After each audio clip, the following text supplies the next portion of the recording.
ways to look at a piece of literature. Using critical lenses, we can analyze with one another. There's many ways to look at a piece of literature. Let's learn about some critical lenses that help themes get discovered. A critical lens is a way of looking at a piece of literature by focusing on style choices, plot devices, and interactions between characters. By focusing on those things, they often reveal a certain theme. Using critical lenses are a common literary analysis technique. It's important to remember that the way you look at literature is a choice, and also that no single lens shows the clearest voice. Let's take a look over some critical lenses that can be applied onto many works of literature and as well as experiences in your life. The reader response lens is a type of critical lens that focuses on how the person reading the text reacts to its contents. When you use this lens, pay attention to how the text makes you feel. Assuming the text does not exist without a reader is ideal. For example, if I see some troll start saying nonsense or some rage bait me, when I eventually get rage baited, things are gonna get ugly. In this context, I would realize that I am getting rage baited, which means I can assume the purpose of the text was just to get me heated. The archetypal lens is used to find how the text is similar to ancient stories,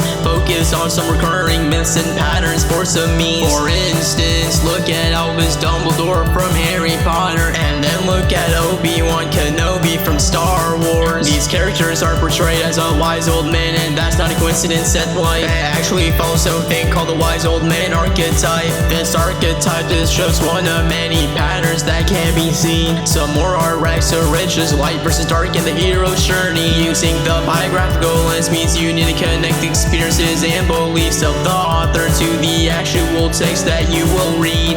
Researching the author's life and their experience is gonna be key to understand how they might have influenced the work that you will see. If you've ever read The Crucible by Arthur Miller, Miller's own experience with McCarthyism influences the police thriller. This lens is similar to the new historicism lens because of how both lenses can force you to research about historical context. The new criticism or formalism lens focuses on the text itself aesthetically. How does the text form reveal its content's meaning practically? The novel La Disparación by George Perec is entirely written without the letter E. Using this lens, you can interpret the meaning of it to be the absence of an entity. And the plot, there's a group of people looking for a missing companion. That could be the reason why the letter E in the text is missing. It's also worth noting that both of George Perec's parents died in the Second World War, and some people use this lens to interpret the missing letter E to be its metaphor. There's many ways to look at a piece of literature. Using critical lenses, we can analyze with one another. There's many ways to look at a piece of literature. Let's learn about some critical lenses that help themes get discovered. The gender feminist lens looks at how a text reinforces critiques or challenges the definitions of masculinity or femininity. Look out for these conditions. If you've read Persepolis by Marxist Satrapi,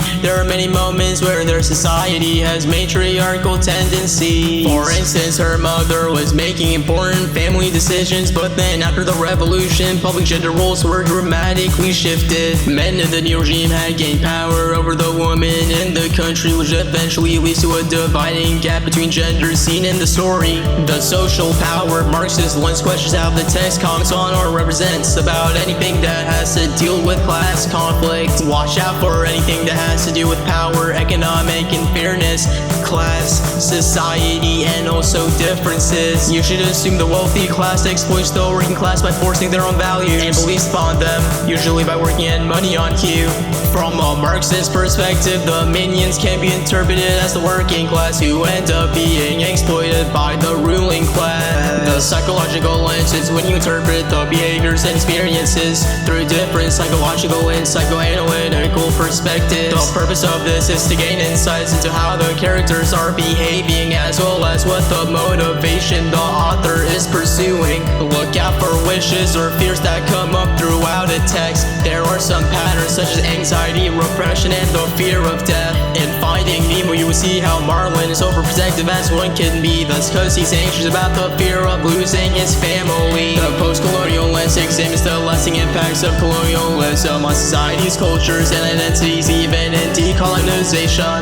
Ask how a text comments on, represents, or represses voices that are marginalized. Assume text meant by colonizers distorts the experience of the colonized. If you use this lens while analyzing the Disney film Aladdin, you would see how the protagonists appear as more Western, something to question. But when you see the antagonists, notice how they have more Arab qualities. What can argue it's how a colonialist views on non-Western people cheese. The new historicism lens examines literature through its cultural context. The meaning of the text can change over time, so researching something I suggest. We cannot look at history objectively because we also interpret events as a product of our own culture and time. I do present a list of ways where events, assumptions, and perspectives might change one's reading of the literary text. If you place some of Langston Hughes' works of poetry within the context of the Harlem Renaissance, it helps to find its themes. You've got to know that you can use any critical lens to analyze any type of literature, but there's just some lenses that are better to use in a context than others. There's many ways to look at a piece of literature. Using critical lenses, we can analyze with one another. There's many ways to look at a piece of literature. Let's learn about some critical lenses that help themes